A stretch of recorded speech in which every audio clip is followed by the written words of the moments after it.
We're editing. Ready? 3, 2, 1. Hey Hello, guys. Let's do the intro. Ready? Hey guys, this is the Red Recap. We want to welcome you. It is April 2021 and life is about back to normal. Almost. And I'm so excited. Yep. I'm going on a trip this week. Good for you. I'm going one at the end of April and the end of May. She's been telling me this for weeks. She's going to Texas. I'm so excited. Okay, so today we are going to talk about what?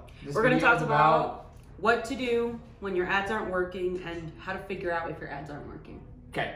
So this is going to be all about ads. It's one of the most important things when it comes to marketing is how good are your ads producing? Like how many leads are they getting? How many customers are they getting? So we're going to talk about what to do when they're not working and changes you should make. Remember, an ad, the whole idea behind an ad is you have a simple product or service that people need. For us, there's a pain problem or there's a problem out there. You want to get that ad in front of those people, then they give you their contact information. It's that easy. Mm-hmm. If no one opts in, that means you have a service problem. But we're just going to talk about ads, how to fix it. Go ahead, Liz.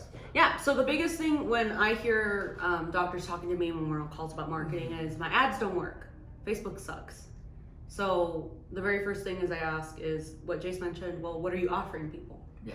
Most of the time it's too weird. Like, well, I'm offering a PEMF. No one knows what that is. Yeah, what is that? Pulse electrify magnet thing. Oh. Yeah, right. It's magnetic stuff, I think. And people don't know what that is, but people know they have inflammation.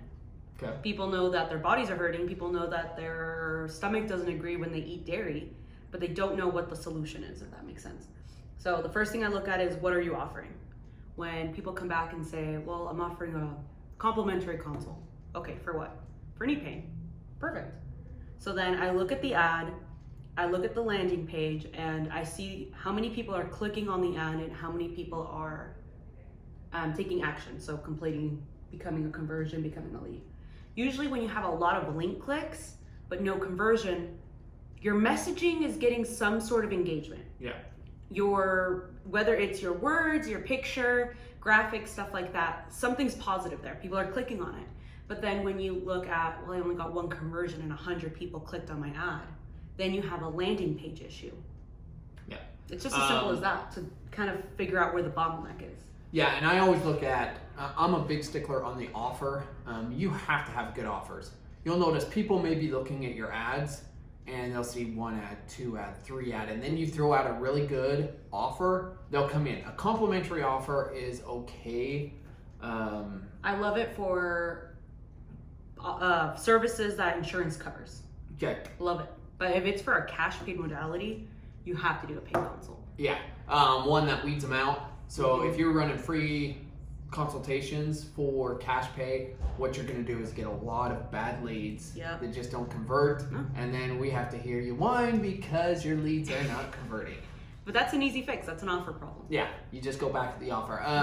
And you always make good offers. Think of, hey, what would get you in there? You might offer something that's worth $150. They come in, they get it for free. That stuff gets people in there, and then it's your job to sell them once they're there. So always look at your offers. Make sure you have a good offer that's going to get people to engage. It's going to get them to click. And I know what you're thinking. Jace, I can't offer free services. That's fine. We have some providers that do a $49 consult, exam, and a treatment. So sometimes if it's a chiro, maybe it's a adjustment, or maybe it's a laser treatment. You don't have to give them everything, but if you give them a taste and make them feel like, hey, I'm getting a good deal. Like I need to come in. This is a great deal. So. Yeah. And another thing, remember the law of reciprocity. When you give people things, they do feel an obligation to pay you back. So don't always think, I can't give this stuff away for free. You know what? Sometimes free will get you some really good customers in the door, but then it's your job to follow up with them. If you have no follow-up campaign, you're going to get ripped off. But that's neither here nor there. So next. Yep. So once we got to the landing page. Yeah, we got to the landing page. So now you're getting people to fill out your survey, or you're getting people to inquire about your service and or product, but nobody's coming in. So what does that tell me? It's a booking issue. right? Yep. You're getting all these leads in. I got 100 leads. 2 people came in. That's a booking issue. Yeah. And usually the problem with booking, though, I mean, it's across the board.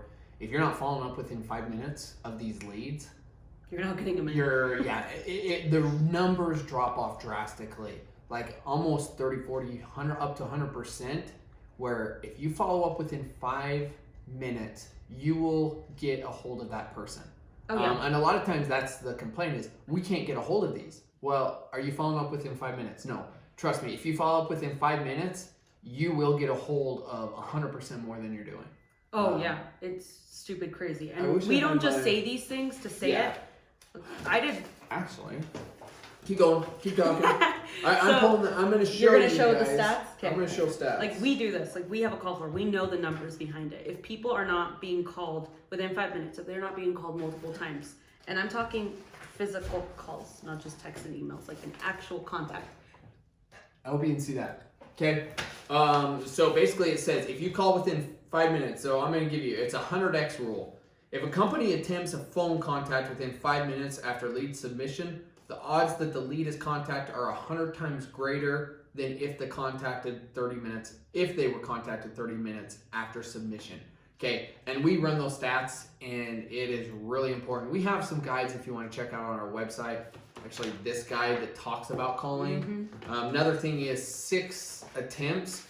You should reach out to a person 6 times. Minimum 6 times is where you need to be. Yeah. I like to call 2 times a day for 3 days aggressively, and they get a text and they get an email. And then after that, they're just kind of nurturing in different ways. Yeah, because remember, you had somebody, they saw an ad, they thought, this is my problem. They go to a website that has a landing page. They fill out a quality of life survey, not a simple lead form, and we're strict on that. They fill out a whole survey about their condition, and then you guys are telling us, or we have some people that will say, we can't get a hold of them. It's like, there's a disconnect there. Yeah, even to take it out of the medical space, the other day I wanted to get some work done on my house, so I contacted like 5 or 6 people. Guess how many people contacted me within 3 days? Yeah. 1.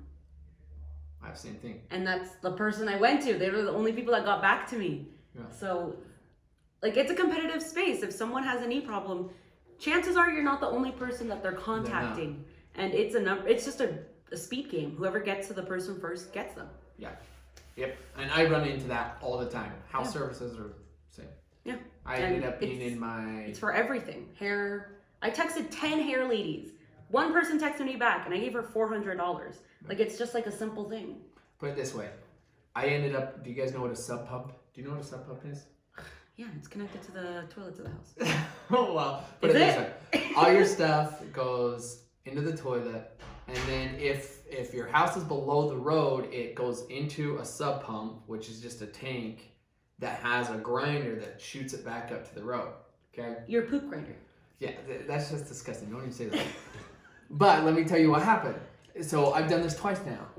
I have had an issue where my kids have been throwing stuff down the toilet. Well, it gets clogged in there. And guess who do you think's going in and climbing and getting it? Because I can't get any plumbers to call me back yet. I'm seeing them advertising, spending advertising dollars everywhere, and I couldn't get one person to call me back. So I'm on YouTube, and I'm climbing in sub pumps. Up to you. So you're face deep in... Yeah, crazy. Yeah. Face deep. Okay, so just the moral of the story is, guys, you have to follow up with these leads in 5 minutes. You have to get back to them, and your odds of booking them go through the roof. 100x. Yeah. So then, let's say, I know what you guys are thinking. Guys, I have a good ad. People are clicking on it. People are filling it out. I'm getting them in, but they're still crap. Then you need to look at who you're targeting. Yeah. At that point, I look at who are you targeting? Because if you have a service that's sports medicine and you're targeting people over, I don't want to be rude, over 30, I think you're wasting your money. What do you mean? I drop a lot of money, but I get it. But... Yeah, I'm an anomaly. Right? So I would think like sports therapy, they'd be people that are getting paid to be in a sport. Right? Typically, it's not... Another one would be fertility. If you're targeting like 50 and higher for fertility. Yeah. Unless you're a specialist in older fertility, that's a waste of money. Yeah. But we rarely get to that point. I would say most of the time it comes down to the offer and the follow-up. Yeah, the offer and follow-up. That's it. Yeah. Okay. So yeah, it's actually really simple to figure out why it's not working. The hardest part is actually applying the corrections. Yes. Yeah. So what do we do? And that is the hardest part. Yeah. What we've had to do is come out for a lot of our clinics, and we provide a call for it, because if you guys have clinics and you have a secretary that's supposed to be following up, or an office manager that's supposed to be doing that, they also do a million other things. They do a million. And are they going to get within 5 minutes? No, they're not. Don't kid yourself, because a lot of times that's the issue. We have a clinic in northern Utah. They brought on a scheduler, and she scheduled 13 out of 14 people. 13 out of 14 She's minutes. amazing. Now, why is she amazing? Because that is her job. 5 minutes, and she doesn't let people tell her no. She turns that no into a not right now, and then actually follows up. And then gets them. Yeah. But she is really good. One of the best we've seen. We'd say our schedule rate, so you know, is good if you're scheduling about 35% of them to come in. Mm-hmm. That's a good rate. So, yeah, because that kind of averages out free consults, which are obviously higher compared to $60, $100 consults. So 35 is a good number to aim for. Okay. That's it. That's our red recap. Anything else? If you have a marketing office somewhere in, let's say the East Coast, West Coast, Mid Medical or marketing? Anything. We have a marketing service, so there's some more info. Yep, click around. We are going to be holding some events that you guys can come to, live events where we teach all this stuff. At the end of the day, all we care about is growing your clinic.